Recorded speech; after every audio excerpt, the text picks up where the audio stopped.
मैं आपके बताए पथ पर चलने को और आपसे प्रशिक्षण लेने को सज्ज हूं आचार्य।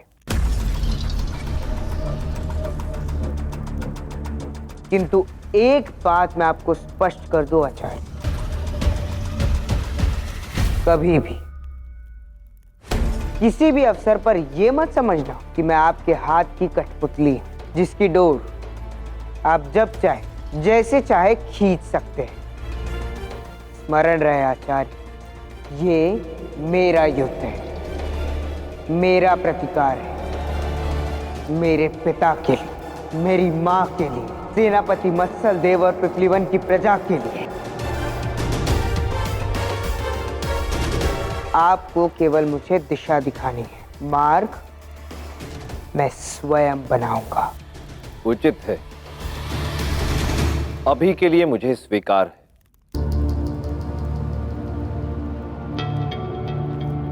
तो इसका अर्थ है कि अब आप मुझे रोकेंगे नहीं, क्योंकि मैं महल अवश्य जाऊंगा।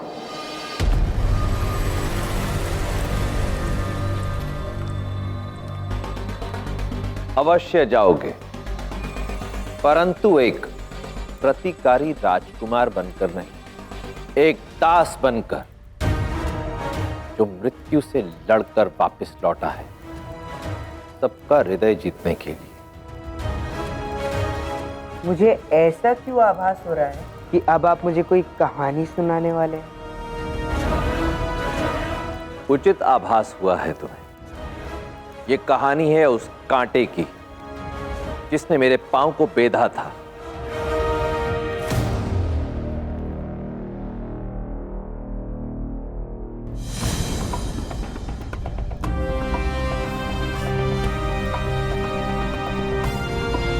मैंने बहुत सुना है कि चुनौतियां तुम्हें उत्साहित करती है।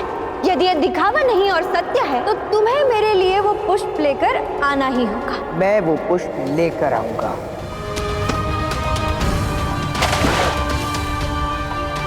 चंद्रगुप्त, चंद्रगुप्त,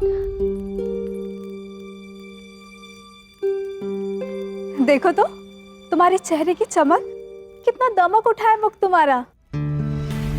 कदाचित तुम्हारे इस मुख पे हल्की सी मुस्कान भी देखी है मैंने। बकवास मत करो। अरे मेरी बात तो सुनो।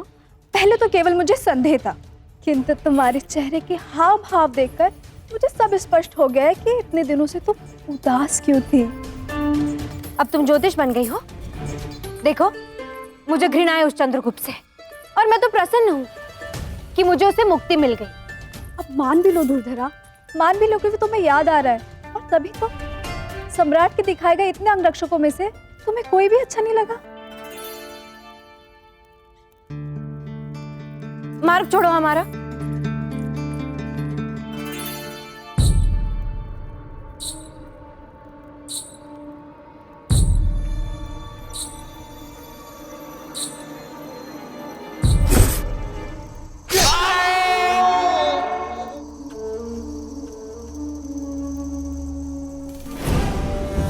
अभी भी यही सोच रहे हो कि वो स्वप्न किस आने वाले संकट का संकेत है? भूल जाओ धरानंद, तुम प्रतिभाशाली हो, बलशाली हो, तुम्हें कुछ नहीं हो सकता।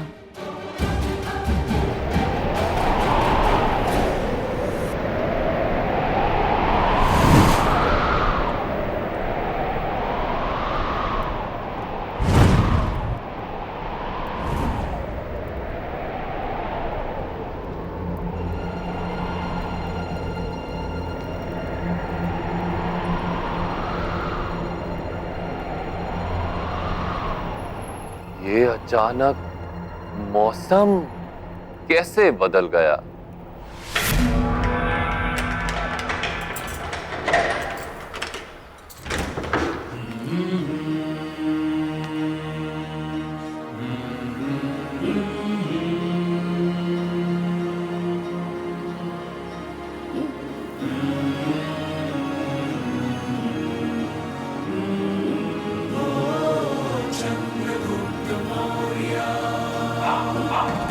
जिस झाड़ी का कांटा मुझे चुभा, मैंने उसे काटा नहीं, केवल उसकी जड़ों को खोखलाकर वहां मट्ठा भर दिया।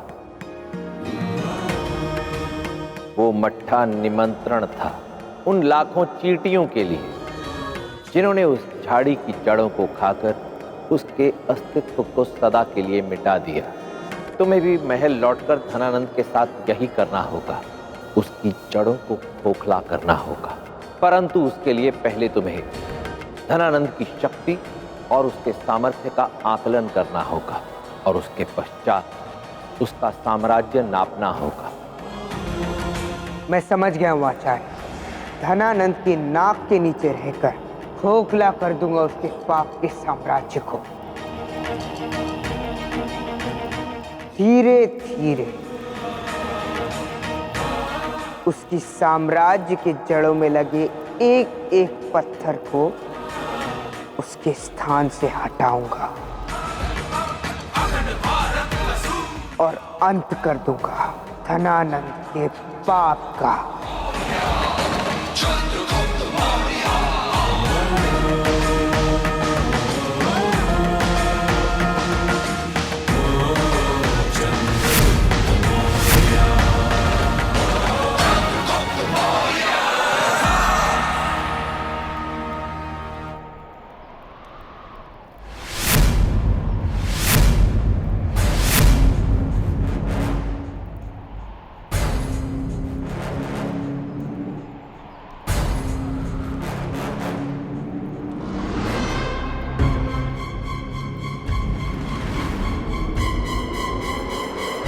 तुम लौट आए मेरे प्रिय दास।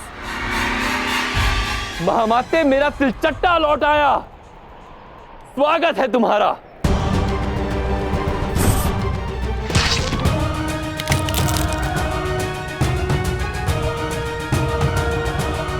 मुरा, पिपलीवान के राजकुमार आए हैं, थक गए होंगे, उनके चरण धोने का प्रबंध करो। चंद्रगुप्त, चंद्रगुप्त,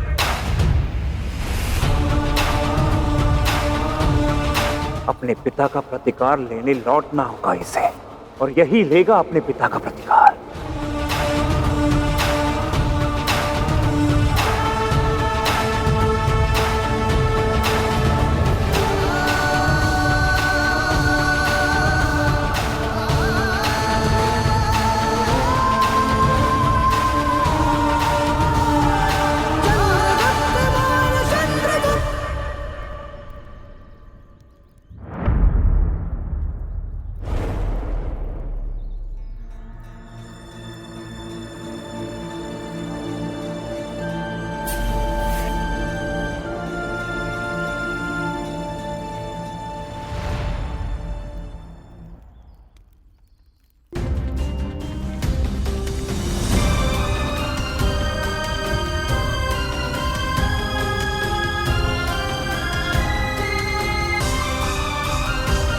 तुम्हें प्रतिकार लेना है अपने पिता का, मेरा, पीपली वन का।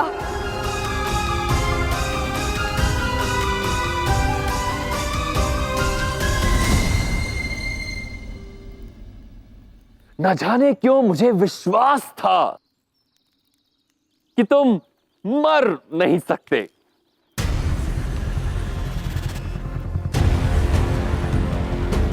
ईश्वर ने आपको उपहार दिया है सम्राट,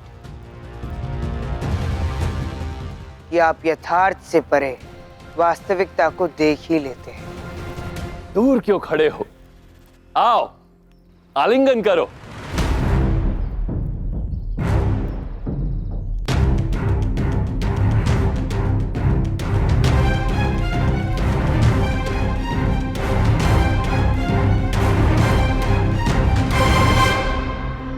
यही तो करना है मुझे। तुम्हें आत्म प्रशंसा की सबसे ऊंची शाखा पर पहुंचाना है, क्योंकि तुम जितना ऊपर चढ़ोगे उतनी ही अपनी जड़ों से तुम्हारी दृष्टि दूर हो जाएगी, और फिर मैं तुम्हारी छत्र छाया में रहकर तुम्हारा विनाश करूंगा। तुम्हारा काल है चंद्रगुप्त मौर्य धनानंद, जो सौगंध लेकर लौटा है अपने पिता के रक्त की, अपने माँ के आंसुओं की, मेरे प्रजा के त्याग की और सेनापति मत्सल देव के विश्वास की कि मैं ध्वस्त कर दूंगा तुम्हें और तुम्हारे इस साम्राज्य को।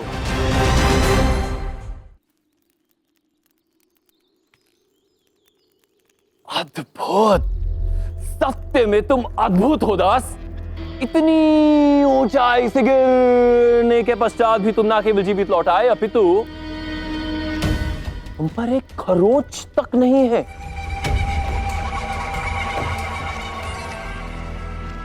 कभी कभी तो लगता है कि तुम्हारा जीवन चमत्कार का प्रतिबिंब है,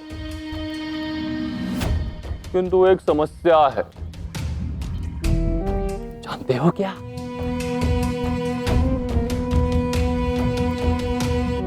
मुझे चमत्कार पर विश्वास नहीं होता, तर्क पर होता है। तो बताओ, तुम बच गए थे तो इतना समय क्यों लगा लौटने में?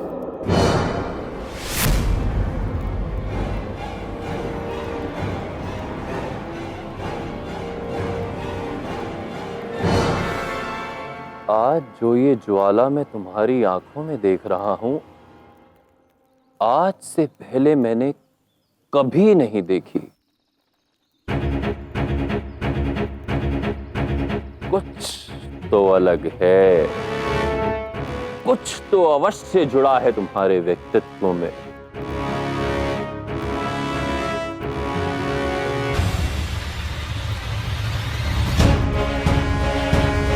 क्या छिपा रहे हो? बोलो, क्यों नहीं लौटे? मैं आपके इस प्रश्न का उत्तर अवश्य दूंगा सम्राट, किंतु राजकुमारी दुर्धरा के सामने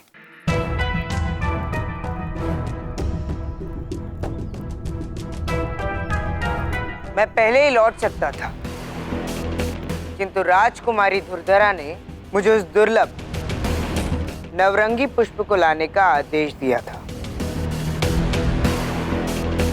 जब मैं उस झरने से नीचे गिरा तो उस पुष्प का पीछा करते करते मैं कई योजन तक बहता चला गया, किंतु मैंने उस पुष्प का पीछा नहीं छोड़ा। और आज मैं उसी पुष्प को लेकर आया हूं।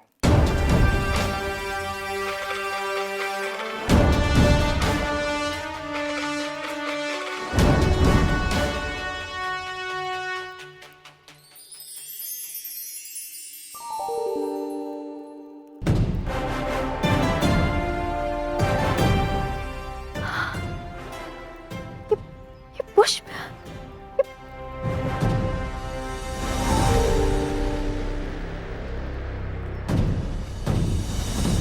भाई, महामाते, महामाते, मेरी बहन मुस्कुरा रही है। जी जी मामाई। हाँ भाई, मैं मुस्कुरा रही हूँ। अब आपके घोषणा के अनुसार इसे पुरस्कृत कर देना चाहिए। मांगो दास, जो मांगना है मांग लो। अवश्य, मांगो, क्या चाहिए?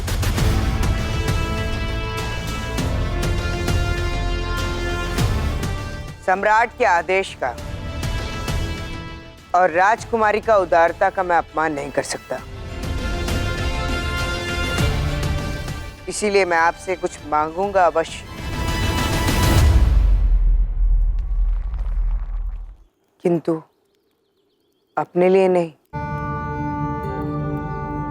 दासत्व के समय से मेरे 3 परम मित्र हैं और वो मेरे लिए मित्र ही नहीं, मेरे परिवार समान है सम्राट। तो मैं बस यही चाहता हूं कि आप मेरी ही भांति अपनी छत्र छाया में उन्हें काम देंगे तो बड़ी कृपा होगी।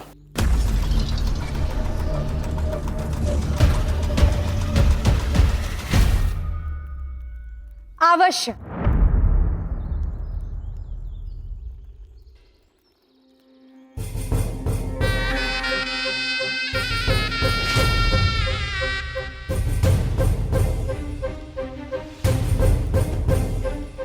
अब मेरी लाडली बहन ने कहा है तो एक भाई और एक सम्राट उसकी बात को टाल कैसे सकता है? अवश्य।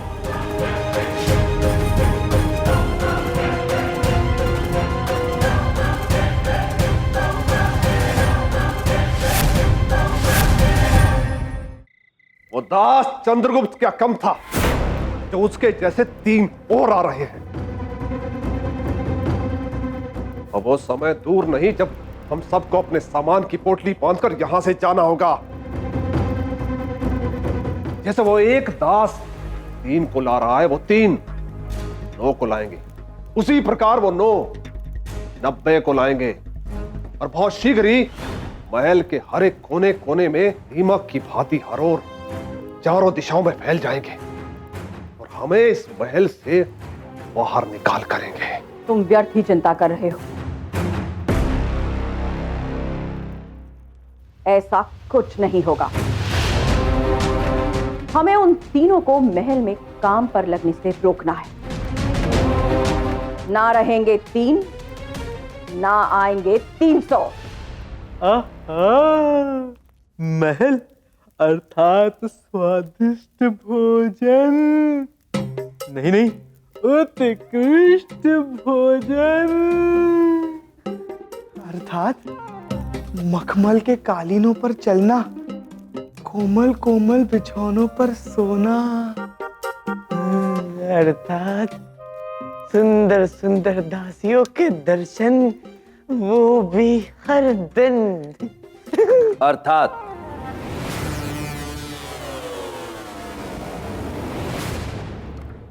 हमारी योजना का प्रथम चरण सफल हुआ। वो सब तो ठीक है आचार्य, आपने हमें अब तक वास्तविक योजना नहीं बताई। क्यों आपने मुझे इन तीनों को महल में कार्यरत करने को कहा है? ये तीनों महल में धनानंद के सेवक बनकर नहीं, तुम्हारे आंख और कान बनकर रहेंगे। महल में होने वाली प्रत्येक गतिविधि की जानकारी तुम्हें देंगे। तुम चारों मेरी इस योजना के महत्वपूर्ण स्तंभ हो और चंद्रगुप्त तुम्हारे इस दल का नेतृत्व करेगा। किंतु ये योजना क्या है? आज पूर्णिमा है। आज से ठीक 1 माह पश्चात पूर्णिमा को ही धनानंद के विरुद्ध हमारी इस क्रांति के महायज्ञ का प्रथम समर शंख फूंका जाएगा। चंद्रगुप्त के नेतृत्व में हमारी सेना धनानंद के क्रूर शासन द्वारा फैलाए गए इस अंधकार का नाश कर देगी और अखंड भारत के उज्जवल भविष्य की प्रथम नींव रखेगी। क्या? सेना? हमारी सेना? किंतु ये कैसे संभव है? हमारे पास तो इतने संसाधन भी नहीं है कि हम एक सेना का निर्माण कर सके आचार्य। हम एक छोटी सी झड़प के लिए सज्ज नहीं है और आप चाहते हैं कि हम मगध की समूची सेना के विरुद्ध अशस्त्र क्रांति करें। वाह! यदि हृदय में ज्वाला प्रज्वलित हो तो एक छोटी सी चिंगारी ही समूचे वन को स्वाह करने के लिए पर्याप्त होती है। चंद्रगुप्त, युद्ध करने के लिए हाथों में शस्त्र की आवश्यकता नहीं, हृदय में दृढ़ संकल्प की आवश्यकता होती है।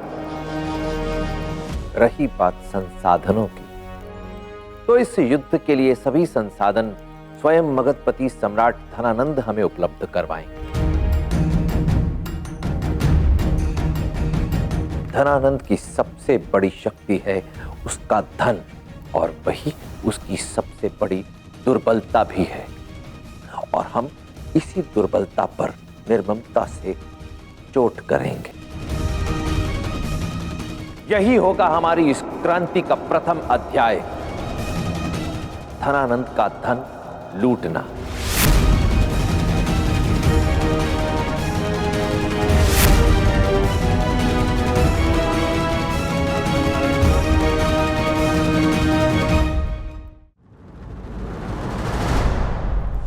वन में विचरने वाले अधिकांश पशु पक्षी अपने भरण पोषण के लिए शिकार करते हैं। कभी सफल होते हैं, कभी असफल। किंतु एक शिकारी है जिसका वार कभी खाली नहीं जाता, बाज। और बाज सदा सफल इसलिए होता है क्योंकि उसके प्रत्येक शिकार के पीछे एक योजना होती है। अपने शिकार को देखकर तुरंत उस पर हमला नहीं करता, केवल दृष्टि बनाए रखता है। घंटों दिनों तक निरंतर इतनी ऊंचाई से उसके इर्द गिर्द मंडराता रहता है कि शिकार को उसका भान तक नहीं होता। और फिर उचित समय आने पर एक झपट्टा और शिकार मृत्यु के मुख में। इसलिए यदि जीवन में भी सफल होना चाहते हो तो धैर्य के साथ योजना बनाओ और फिर उचित समय आने पर अपनी पूरी क्षमता के साथ लक्ष्य पर प्रहार करो।